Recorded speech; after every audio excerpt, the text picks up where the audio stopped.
First contact. Nadia Patel was having a terrible day, even before she accidentally got engaged to an alien. The satellite maintenance routine should have been simple, a quick spacewalk to adjust the new quantum communication array that her team had installed last week.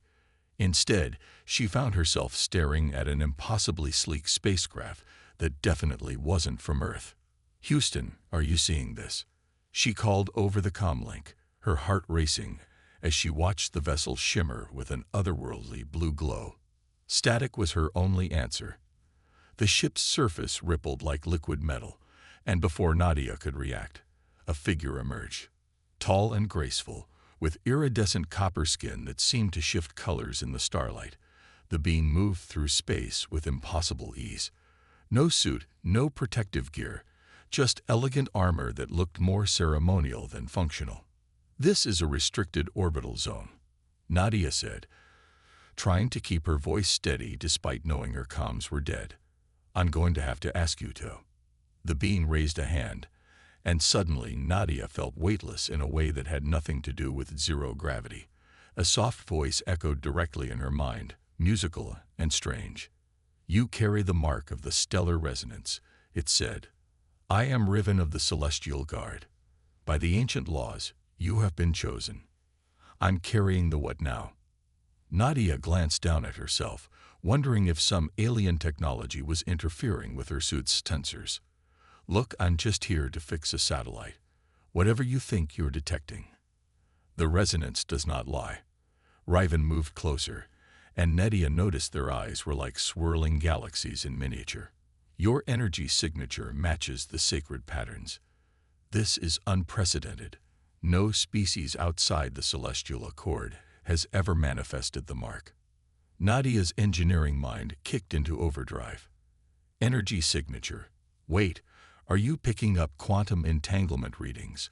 Because we were just testing a new communication system that uses. You understand the fundamental forces."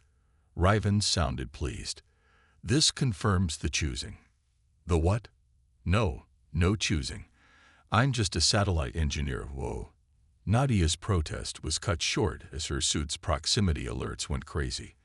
Multiple ships were dropping out of what looked like tiers in space itself. "The binding fleet arrives right on schedule," Riven said calmly. "They will witness our union." "Union?" Nadia squeaked. "As in marriage. Listen, there's been a huge misunderstanding. Whatever you're detecting is probably just interference from our quantum array experiments. The arrays you created," Riven's mental voice held a note of admiration. "They echo the sacred patterns of our most advanced technologies. Only one worthy of joining the Celestial Guard could achieve such harmony with the universe's deeper structures." More ships were arriving, their designs growing increasingly elaborate. Nadia's heads-up display was having a meltdown trying to track them all. "This is a diplomatic incident waiting to happen," she muttered. "I need to contact my superiors." "Explain." "The choice has been made," Riven declared. "By creating technology that resonates with the cosmic frequencies, you have unknowingly completed the first trial. By maintaining your composure in the face of first contact, you have passed the second. Now only the third trial remains." "There's been a mistake," Nadia insisted. "I'm not some chosen one. I'm just good at quantum mechanics and debugging code." "Precisely." Riven's galaxy eyes sparkled with what might have been amusement. "The ability to see underlying patterns, to understand and shape the building blocks of reality. These are the traits we seek in our bondmates. Your species may be young, but you specifically have proven yourself worthy." A beam of light shot out from the largest ship, surrounding them both in a sphere of shifting energy. Nadia's suit sensors went completely haywire. "Last chance to call this off," she said weakly. "I have a cat who depends on me. And a Netflix crew.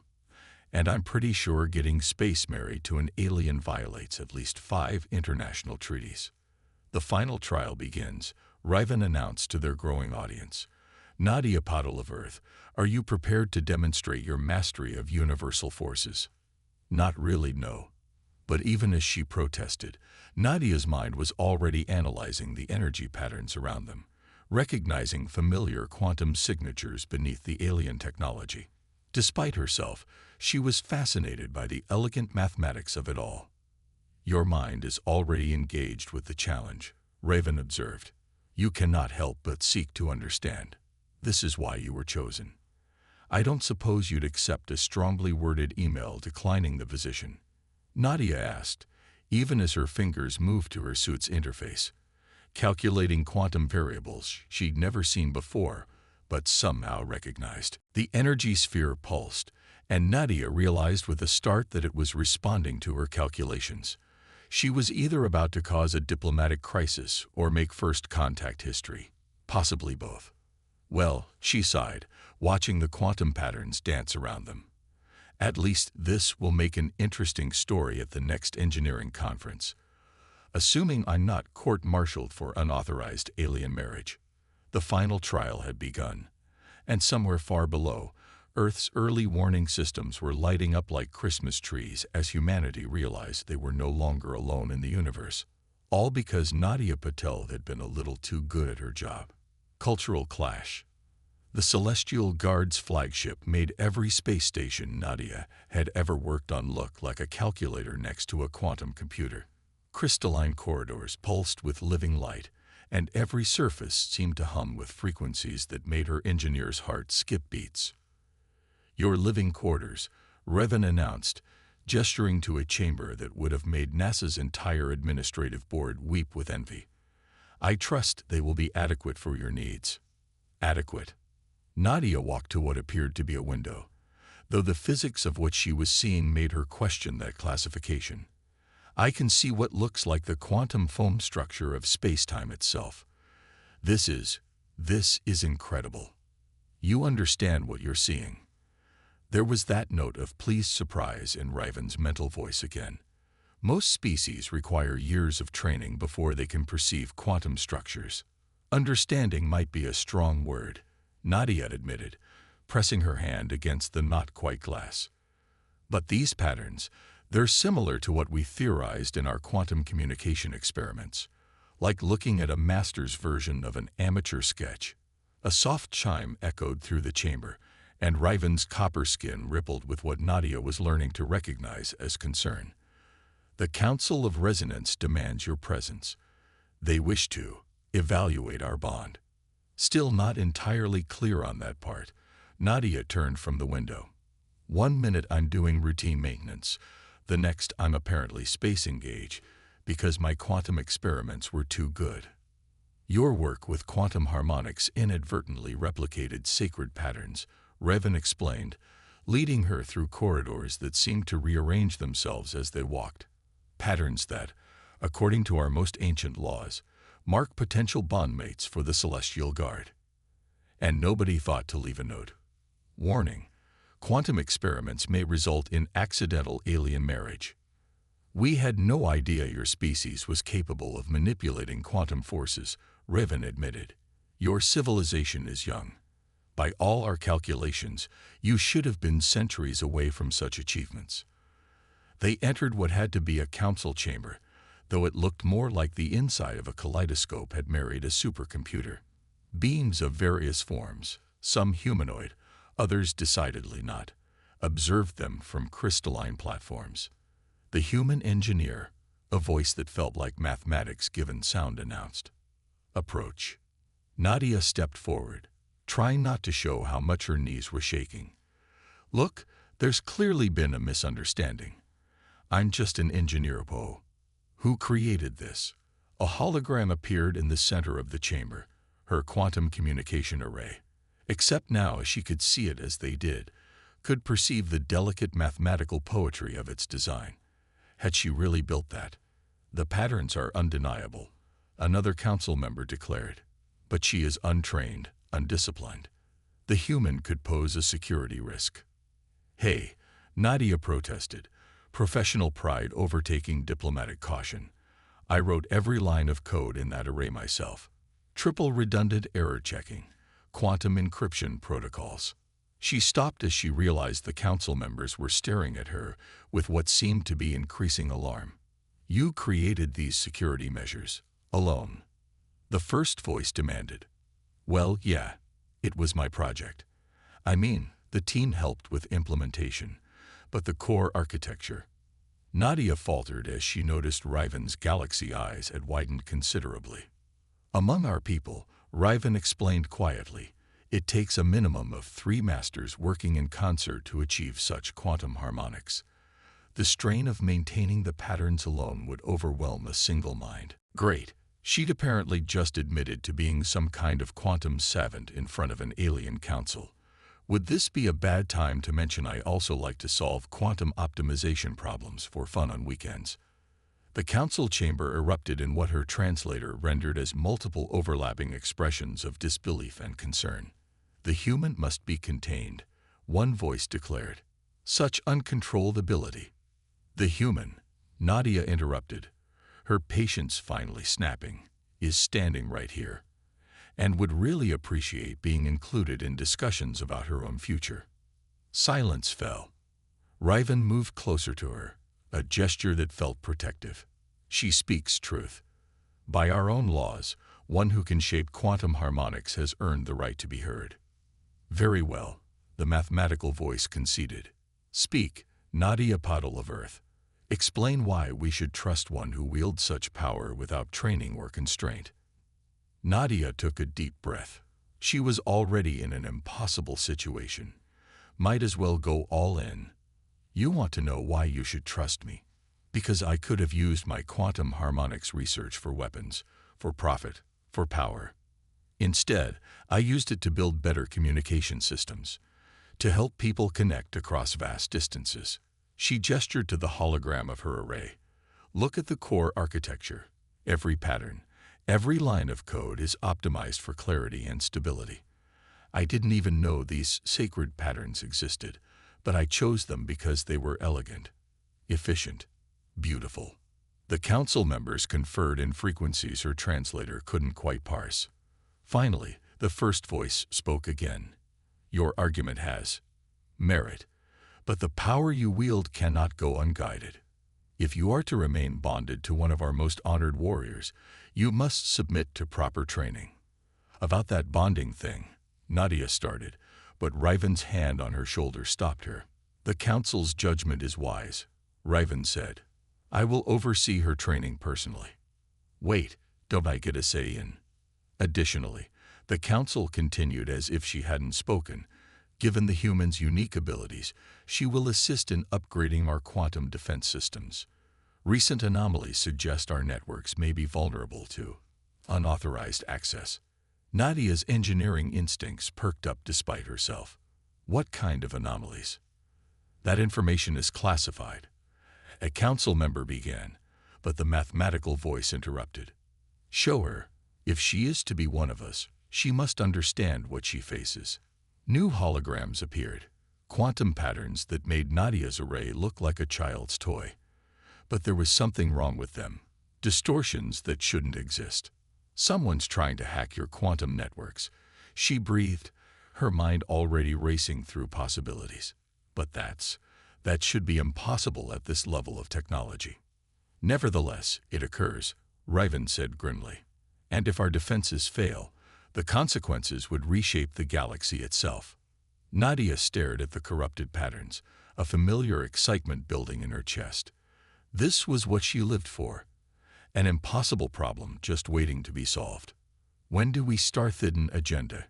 Your quantum signature is unstable, Riven observed as Nadia attempted, for the 7th time, to manipulate the training crystal's energy patterns.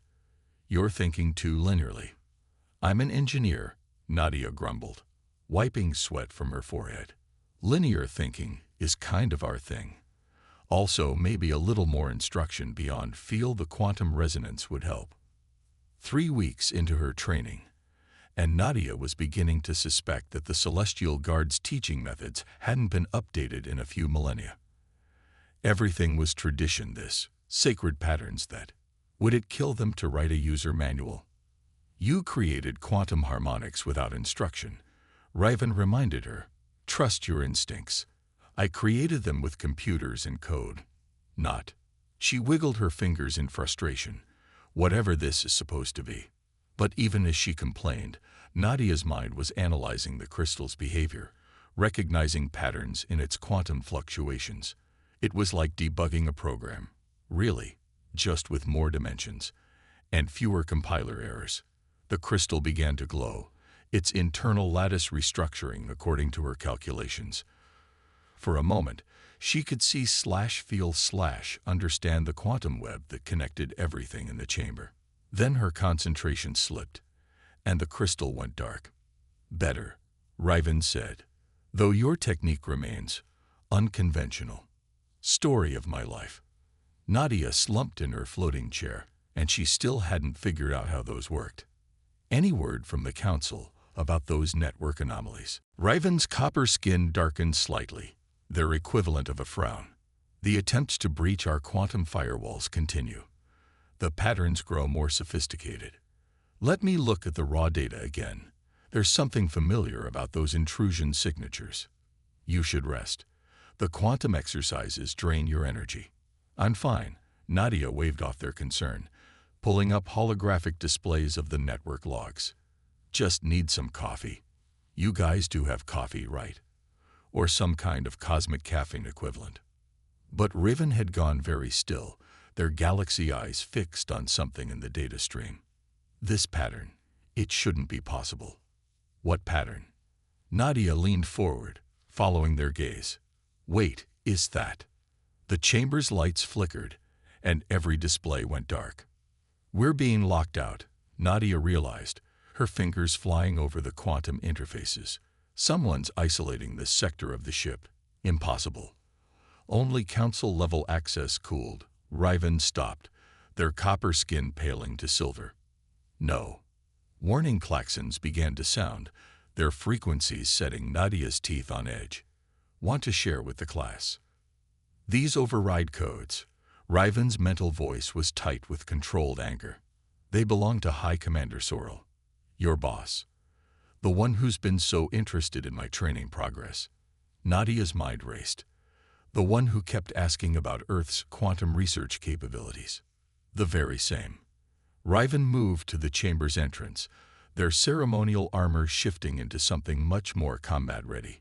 It seems we've discovered the source of our network anomalies. But why Would? Nadia's eyes widened as the pieces clicked into place. My array. The quantum signatures it generated. They weren't just similar to your sacred patterns. They were exact matches, Riven confirmed grimly. Matches that should only have been possible if someone had access to your quantum encryption keys. Nadia finished. Someone was using Earth's quantum experiments to test ways past your security. We were just the guinea pigs.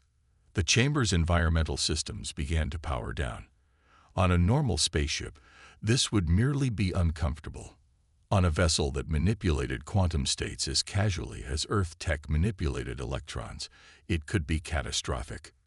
Can you restore life support? Riven asked, their armor adapting to the changing conditions. Better. Nadia's fingers danced across the quantum interfaces, her mind falling into the familiar patterns of high-stakes debugging. I can trace the shutdown commands back to their source, but I'll have to do it without any quantum shielding. Once I'm in the data stream, they'll be able to track me. You'll be exposed to raw quantum feedback. The strain cooled. Kill me. Nadia managed a weak smile. Yeah, figured that might be a possibility. Got a better idea. Riven was silent for a moment, then moved to stand behind her chair. I can extend my quantum harmonics field around you. It won't be much protection, but better than nothing. Nadia took a deep breath, feeling the subtle resonance of Riven's field, connecting with her own quantum signature, ready to catch me if my brain melts. That is not amusing. Little bit amusing. And before she could think better of it, Nadia plunged her consciousness into the quantum network. It was like being everywhere and nowhere at once, like trying to debug the universe itself. Data flooded her awareness.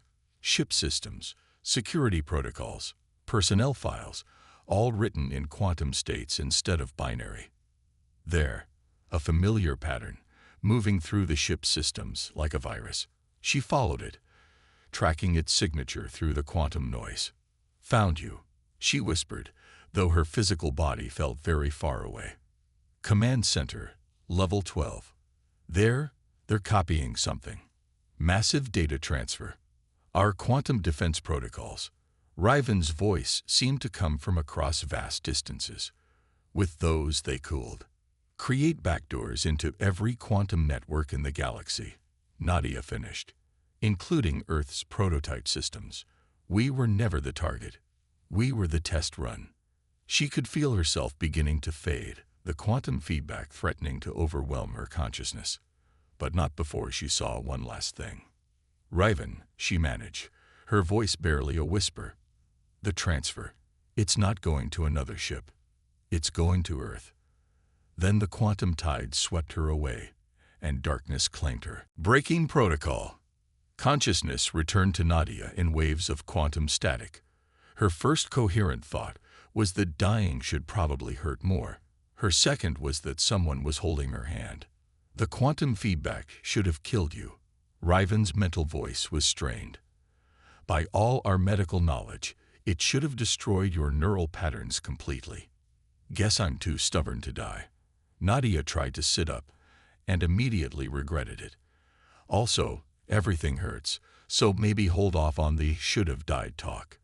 She was in what appeared to be the ship's medical bay, though the technology surrounding her made Earth's most advanced hospitals look like Stone Age medicine. Quantum diagnostic fields shimmered around her bed, displaying readings she could somehow understand now. "How long was I out?" 6 hours. Riven's galaxy eyes were dimmer than usual. High Commander Sorrel and his conspirators used the time to fortify their position in the command center. They've locked down all quantum systems, but not before sending Earth everything they needed to create a backdoor into your networks. Nadia's head throbbed as she remembered. "We have to warn. We can't." Riven's copper skin had taken on a matte finish that she recognized as their version of exhaustion. "All communications are blocked, and even if we could reach Earth, the quantum protocols have already been transmitted." Nadia closed her eyes, thinking. The protocols alone aren't enough. They'll need a quantum receiver tuned to your network's exact frequencies, something to anchor the connection. "Like your communication array," Riven straightened. "The one still in Earth orbit. Which they'll modify using the stolen data to create a bridge between our quantum networks." Nadia's mind was already racing through calculations. How long before they can establish a connection? Hours at most. Once the bridge is active, they can begin inserting their own quantum patterns into every system that uses harmonic technology, including Earth's prototype quantum internet infrastructure. Nadia swung her legs off the bed, ignoring both the pain and Riven's attempt to stop her. "We need to get to a terminal. Any terminal. The quantum networks are locked down." "Yeah, about that." Nadia managed a weak grin. "Remember how everyone was so worried about my unconventional approach to quantum harmonics? Turns out nearly dying while linked to a quantum network teaches you some interesting tricks." She could still feel it. The quantum patterns that made up the ship's systems. But now they weren't just mathematical abstractions. They were more like music, a symphony she could not just hear but conduct. "The lockdown protocols are based on traditional quantum harmonics," she explained, making her way to the medical bay's primary interface. "But I don't do traditional." Her fingers moved across the quantum interface, but this time she wasn't just inputting commands. She was playing the ship's quantum fields like an instrument, creating discordant patterns that should have been impossible. "What are you doing?" Riven asked, watching as the medical bay systems began responding to her impossible quantum signature. "Remember how you said it should take 3 masters working together to maintain quantum harmonics?" Nadia's voice was strained but triumphant. "Turns out if you don't know that's a rule, you can find some interesting workarounds, like using quantum entanglement to be in 3 places at once." Warning klaxons began blaring as her consciousness split across quantum states, each version of her attacking the lockdown from a different angle. It felt like trying to solve 3 complex equations while juggling and riding a bicycle. Painful, probably impossible, but she was doing it anyway. Got it. All 3 quantum versions of her consciousness snapped back together with enough force to make her nose bleed. We have access to the emergency broadcast system. Limited, but security teams approaching. Riven warned, their armor shifting to combat mode. They'll try to stop us from warning Earth. Let them try. Nadia's fingers flew across the interface as she encoded her warning message into a quantum burst transmission. I just need 30 seconds. You'll have them. Riven moved to the chamber entrance, their weapon materializing from their armor. And Nadia. Little busy here. When this is over, we should discuss how you apparently rewrote the fundamental laws of quantum mechanics while unconscious. Nadia laughed despite herself. Buy me dinner first. The doors burst open as security forces poured in. Riven engaged them with impossible grace, while Nadia raced to complete the transmission. Everything hurt, her consciousness still fragmented from quantum feedback, but she forced herself to focus. Come on, come on. The transmission was at 80% when the first security officer got past Riven. Nadia felt the cold touch of a quantum disruptor against her neck. Step away from the interface, a harsh voice commanded. Nadia's fingers kept moving. You know what's fun about quantum mechanics. Nothing is certain until you observe it. She hit the final command sequence just as the disruptor fired.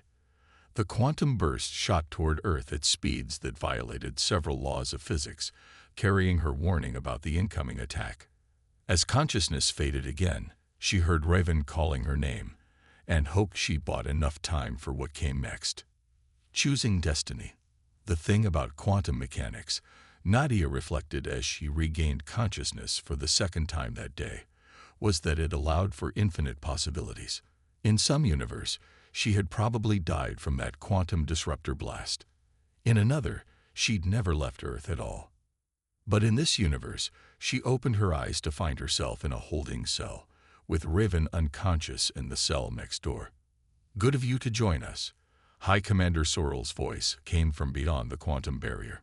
He was tall even for his species, his metallic skin a deep gold that seemed to absorb light. Your warning message was most impressive. The quantum harmonics involved in that transmission were unprecedented. Thanks. Nadia sat up slowly, noting that while everything still hurt, she felt stronger than before. I'd offer to teach you, but apparently you're more interested in stealing quantum tech than learning it properly. Your species is young, Sorrel said dismissively. You play with forces you cannot comprehend. Our intervention is necessary.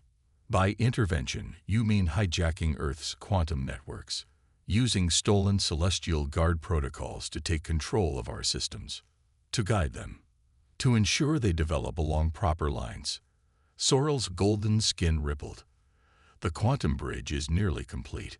Soon, every quantum-based system on Earth will be under our control. For your own protection, of course.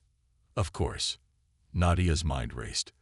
The quantum feedback from her earlier stunt had changed something in her perception. She could see the holding cell's quantum fields now, could understand their harmonics in a way that went beyond mathematics. Quick question. Did you design these cell barriers yourself? The quantum containment fields are based on designs that have served the Celestial Guard for millennia. Thought so. Nadia stood, her legs shaky but holding. See, that's your problem. You're so caught up in tradition, in doing things the proper way, that you never consider alternatives. And I suppose you have. Sorrel's tone was amused. Well, Nadia stretched, feeling the quantum harmonics around her respond to her movements. I did figure out how to manipulate quantum fields while technically being dead. Makes you see things differently. Before Sorrel could respond, Nadia reached out, not with her hands, but with her consciousness, and grabbed the quantum containment field's base frequency. Then she began to sing.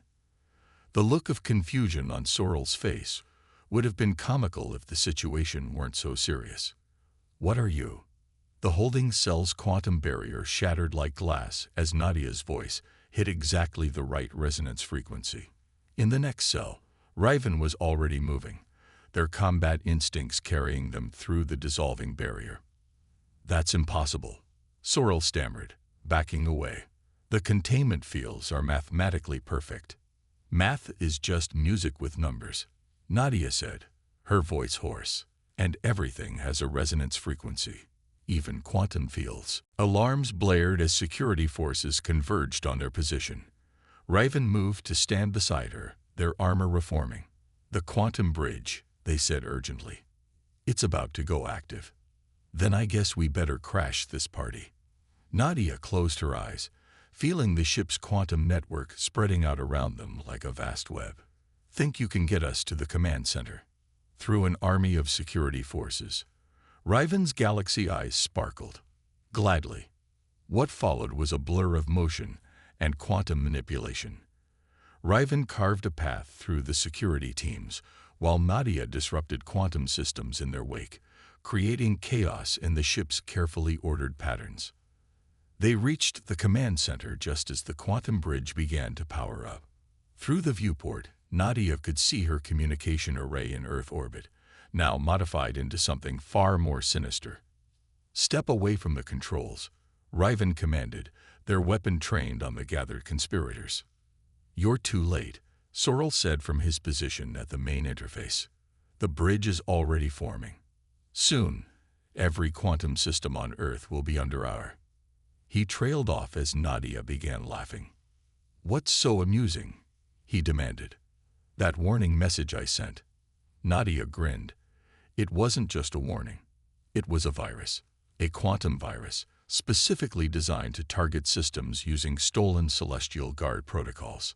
She gestured to the viewport, where her array was beginning to pulse with unusual energy patterns. "See, while I was quantum dead, I figured something out. Your sacred patterns, your quantum harmonics, they're beautiful, elegant, mathematically perfect.